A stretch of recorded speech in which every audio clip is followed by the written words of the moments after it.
And we are live. Everybody, welcome to the Gathering Paracast. My name is Heidi. And I'm Stephanie. And welcome to the Gales of November. Really. So how are you, Heidi? Good. How about yourself? Good. So we're going to talk about the Edmund Fitzgerald tonight, which has long been, the Great Lakes and Lake Superior specifically, we've talked about so many times on when we had the radio show. And it's just such a cool, fascinating, there's just so many stories, right? And the Edmund Fitzgerald, of course, is probably the biggest one. I mean, it was a huge ship, went down, 29 souls were lost. We still don't know what happened to it. And this year is the 50th anniversary. So she went down 50 years ago this past Monday, which is just crazy. And we still don't know exactly what happened. Right. There's a lot of good educated guesses at this point, but it's hard because I was looking up some facts about it, and it's in 530 feet of water. Yeah. Where it's resting at the bottom of Lake Superior. So it's very hard to get to. It's pitch dark, very, very cold. Very cold. And, you can only get there with ROVs and different kinds of submersibles that, aren't just, there's not just a plenty of those running around that people can use. So, and it's a protected site now because it's considered a graveyard.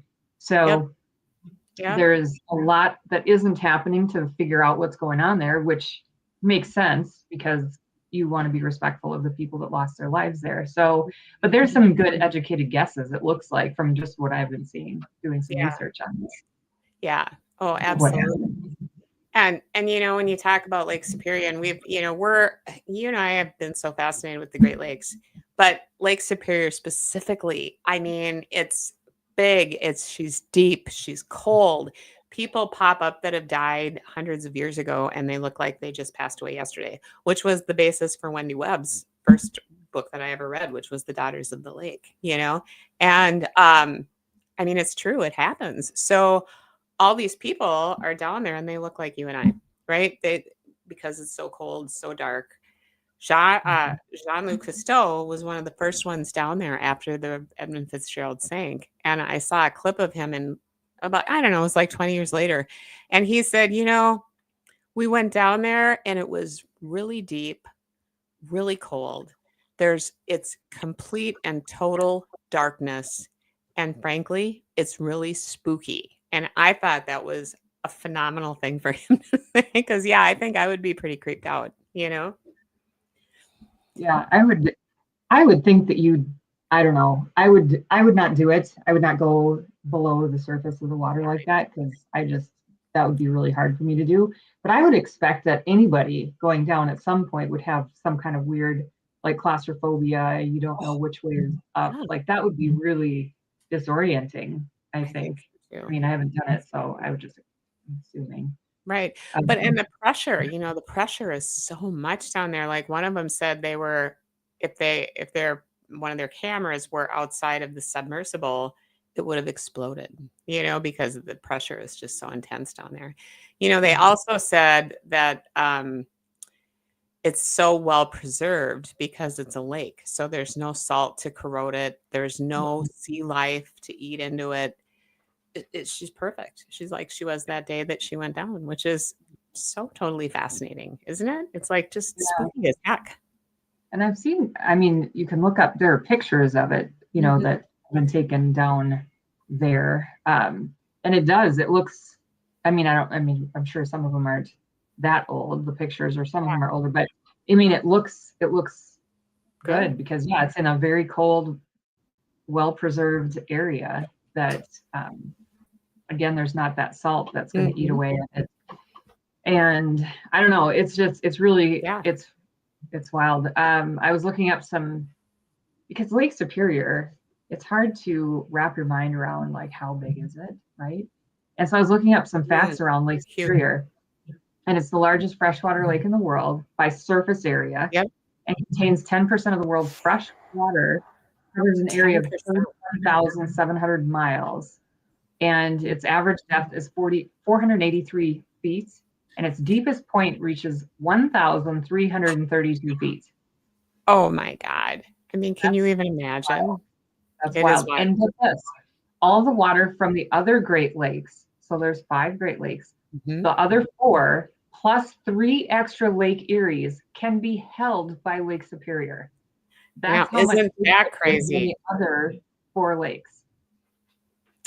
She's big. And she, you know, as we've often heard living in Minnesota, if you go anywhere near Lake Superior, the minute you're there, you can tell she's different. You know, the natives have called her Gitchigumi, which means big lake, but it also means big spirit. And they all said that Lake Superior was a spirit. And I truly believe it. And, you know, when we were in Bayfield last year, even people there talked about that. Remember, we met that swimmer and I don't know if you talked to her, but she was doing a swimming thing. And she said, oh, yeah, you got to really be careful about her because like the boat, you can go out and it can be beautiful weather. And then all of a sudden, you know, and she just changes her mood, you know? And I do believe that. I think you really got to watch it. You have to respect her for sure. You know, if you're going to go out on her, you know, very beautiful. Oh, go ahead. I was just going to say she's very beautiful. You know, every part of Lake Superior that I've seen is gorgeous to the max, you know? Oh, it's a beautiful lake. It almost has that like ocean or sea effect, you know, when you're standing on the shore in some areas, because there's some places where you can't see the other side. You can't. No. So it has that idea like you're standing on the ocean or on a large sea, you know, but it's fresh water. Yeah. Well, even when we were in Bayfield last year, I said Bayfield reminded me of Friday Harbor in San Juan Island, and except there were no whales and the water wasn't salty. You know what I mean? But you couldn't see, you know, if you could see past the Apostle Islands, it was like just ocean, you know? So she's very big and dangerous. But, you know, also at the same time, wow, what a cool thing. She's just big. And 1,000 feet. Wow. I didn't read that one, but that's crazy. Yeah, 1,300 feet deep is the deepest part of the lake. Yeah. And you know what I read that, you know, the Ojibwa people used to pray to her for safe passage, of course, across the water, you know? So just insane things.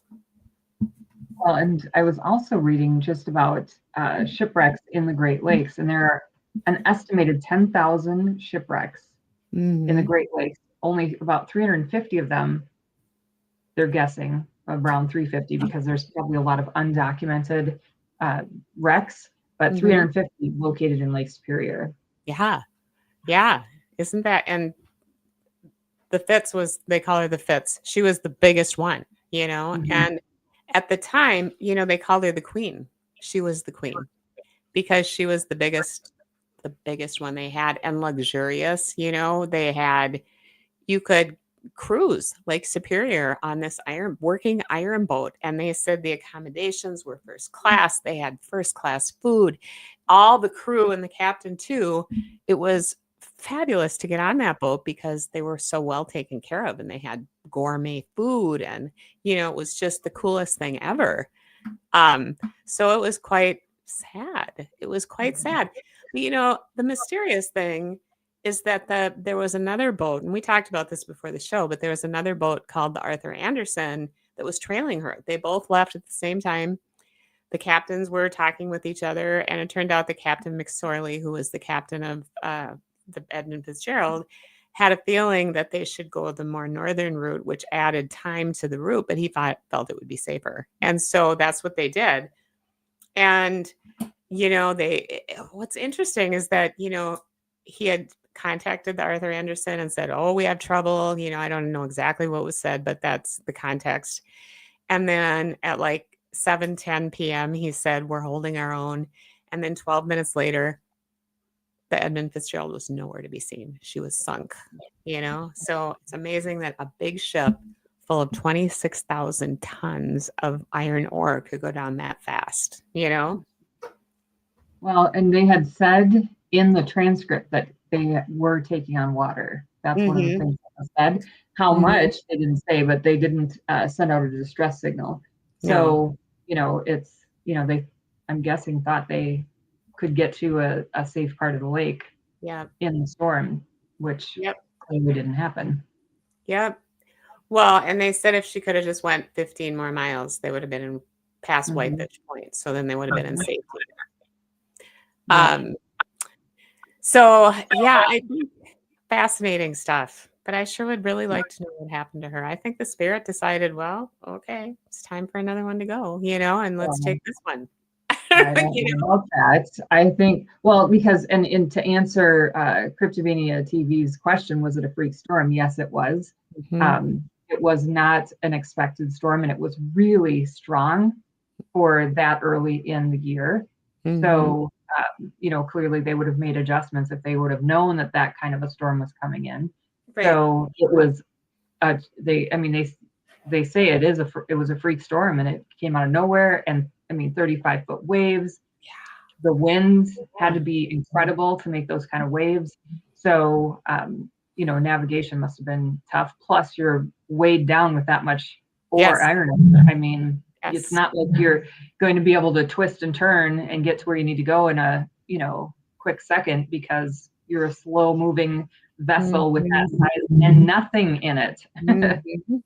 So I think it would have been terrifying, to be quite honest. Terrifying.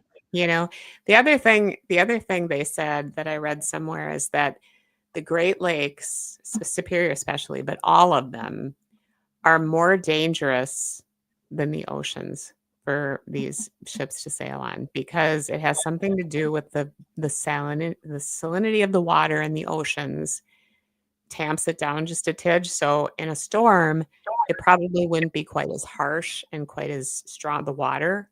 But in the Great Lakes, there's no salt. So that water is hard, and it makes like hard peaks, and it's just really tough to navigate through that. They say a lot of captains say they would never captain on the Great Lakes, which isn't that an interesting thing? I found that quite interesting. But yeah, I don't know. It's just a mystery for sure. I remember when it went down, and it was, I think everybody in Minnesota was shocked. It was like, what is going on? It was all over the news, all over the local news, all over the national news.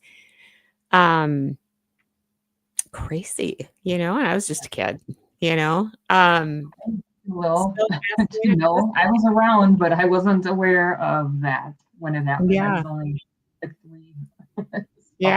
Yeah. No, I do. And then I remember Gordon Lightfoot wrote the song, The Wreck of the Edmund Fitzgerald, which is a phenomenal song. And he wrote it based on what they knew at that time, which wasn't as much as they know now. And so the lyrics, he took some liberties, of course, to fill it in and make it a story. But in the early 2000s, he started singing a couple of verses, what really happened. And he said, the original lyrics stand, but I will now sing it with what I know now, which is very interesting, I thought, because he wanted to be accurate. Great song. I remember seeing him live in the late 1970s. One of my friends, her mom was just crazy about him. And so we all went along, it was fun. He was at the Northrop Auditorium at the U of M, and phenomenal. He was great. The show was great. He was just a fantastic entertainer, and I've always remembered that. And I also wanted to go see him one more time, and I never did get to, but because he passed away a few years back, I think. But yeah, it's just a mystery. And I saw some footage of the ship from the submarines that went down, and some people who were on these submarines, and they all had differing ideas and differing, points of view. And, the Canadian they found bodies, they saw bodies. And so then the Canadian government quickly shut it down and said, this is a gravesite now. But, honestly, and, they said in respect of the families, they won't allow any more discovery. at the same time, if, like I said, if I were one of those families, I would want to know really what happened, because there's so many points of view. Could have been this, could have been that. Yes, she broke in half, but why? Why? That's the big question, So There's anyway. a couple of questions in the chat room. One is, what is it? Copper ore? No, it was iron ore. That was gold. And then let's see here. The last one says, does it sink faster because there's no salt? Maybe. And I did just look it up because I wasn't sure. And it said a boat, looked it up on Google. So a boat will sink faster in fresh water because it's less dense than salt water, meaning it provides less buoyancy. Yeah. And salt water's higher density allows objects to float higher, while the lower density of fresh water causes boats to float lower in the water, therefore be more vulnerable to sinking if it takes on water. So it's already lower in the water because it's fresh water. And then you have issues of some kind. You have this massive storm loaded down with iron ore. And that's just, it's like the movie Perfect Storm, right? You've got all these things lining up that are creating this unfortunate situation that is no win for this ship. Yep. Lake Superior just, was having a day. Think about the energy that Lake Superior has anyway, just the energy of this body of water, this nature energy, this spirit energy, and then all of the shipwrecks with all of the people that have died and that are still there in the water, adding to that energy, and all the animals that are there. I mean, it's flooded with wildlife. There's so much wildlife and migration wildlife that goes through there. So, I mean, just so powerful in this energy and definitely worthy of our respect. I mean, anytime I'm at Lake Superior, which I get there quite often throughout the year, we're down here in the cities, we're like 2.5 hours away from Duluth, which would be the first part of where we can hook up with Lake Superior here in Minnesota from the south side. So, but it's definitely, it commands your attention, and it's definitely worthy of respect when you go to just, pay honor to not only the lake, but the people that use the lake for their livelihoods, for the people who have lost their lives there. I mean, the energy is definitely, you can feel it. You can feel a shift. Oh, absolutely. Absolutely. And she's so different than the other Great Lakes, not just because she's so big, but I've pretty much been to every one of the Great Lakes. And, the song is pretty accurate, because, it talks about Lake Huron rolls, and it does. It's not half as deep as Lake Superior, and it does kind of just, roll along. Lake Michigan is just kind of, I think Lake Michigan is pretty shallow, and it's very calm when I've been there anyway. I mean, I'm sure it can have storms, but it's not like Lake Superior or even Lake Huron. And then Lake Erie and Lake Ontario are totally different, So yeah, Lake Superior, she's the one. She's the tempest, I'm telling you. She's fascinating. I love to go up there and get the energy, But here's something that's interesting, because I was looking up some stuff, because like I said, when you go to Lake Superior, it's just different. It's just this lake that you can feel this energy. And so I've also been to Loch Ness in Scotland. And that's another lake that when I have stood on its shores, it's like it moves me in a way that you can't explain it. It's an energy thing. And so I looked up, I'm like, gosh, I can't remember how deep Loch Ness is. And so I looked it up, and it has a maximum depth of 755 feet. And I thought, oh, well, that's a little over half of what the maximum depth of Lake Superior is. And then they showed a picture, and there's this picture of the Loch Ness, and it's where it's deepest, and an image of the Golden Gate Bridge in Loch Ness. The whole thing fits down into Loch Ness height-wise. That shows you how deep Lake Superior is, because you can probably stack 1.5 or 1 3/4 Golden Gate bridges in Lake Superior at its deepest point, and have it come to the surface. Mm-hmm. Like how wild is that, just to think about? That's so deep. Like, and think of what all is in there that hasn't been reported. And when we did a show, I don't know, was it last year or the year before? I think it was Lake Michigan that we were doing no, it wasn't Lake Michigan. Where they found those ruins, right? Yeah. And so you think of, how this, the lake must, over the what do they say, that there's 5 recorded extinctions on our planet. Yes. And 5, maybe 7. Anyway, so you think of what other, beings were here, what else happened with this lake? Was it a lake? Was it only after the ice age? What else is going on? I mean, so you have to wonder, like, the evolution of this lake, what all has happened with it since, the birth of this continent, the birth of the planet. Like, there's got to be more that we just have no idea. Oh, for sure. For sure. And when those ruins were like, the ones in England, Stonehenge, right? They were kind of like in a circle, remember? Yeah. But then there was something else too that was, I think that really was in Lake Michigan. But then there was something else that they found, kind of the same thing, up in the Huron Superior Range. I can't remember exactly where it was, but right up. We should do another show on that because maybe they have more information now. That was a few years ago. And fascinating stuff. Absolutely fascinating. And they found different things down there. And I kind of don't think it was in Superior because Superior is so deep. It was in one of the shallower lakes. It wasn't. I know it wasn't Superior. Yeah. Yeah. So, but yeah, it's cool stuff. There's so much under beneath the water of this world that we've never seen, right? And it's fascinating for sure.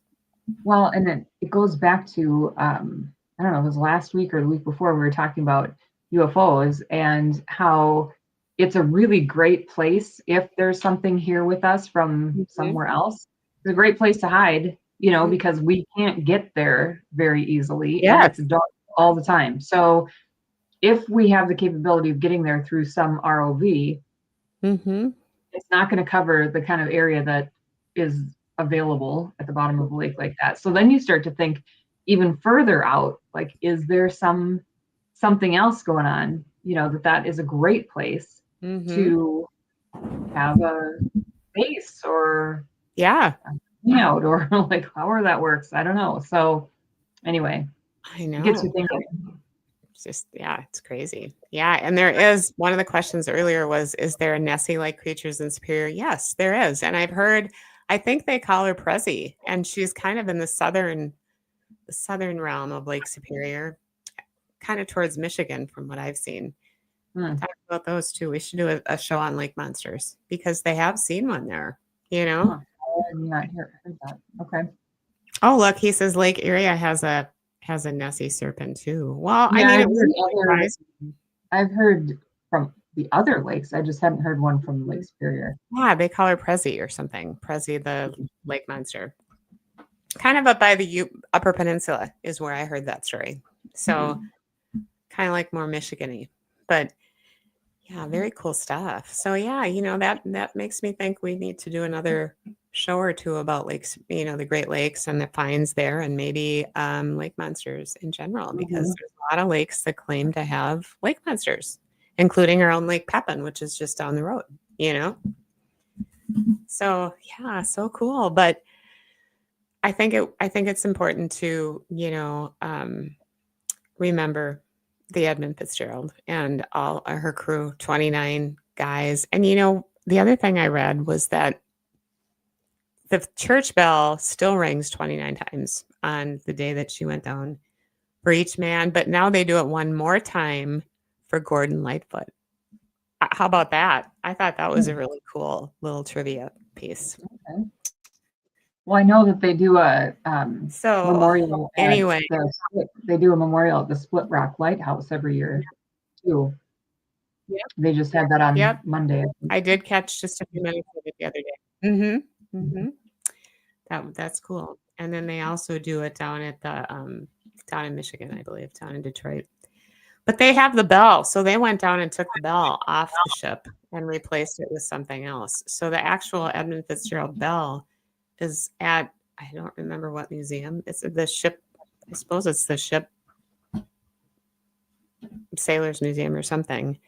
And you can go see her, and the Navy actually had a part of that. They went down there and they took it and then they put a different bell there. So I think they ring, that's the bell they ring, So very cool stuff. I was at a bar in Superior that has a claimed life ring that you throw in, whatever, from Edmund Fitzgerald. It's under glass on the wall.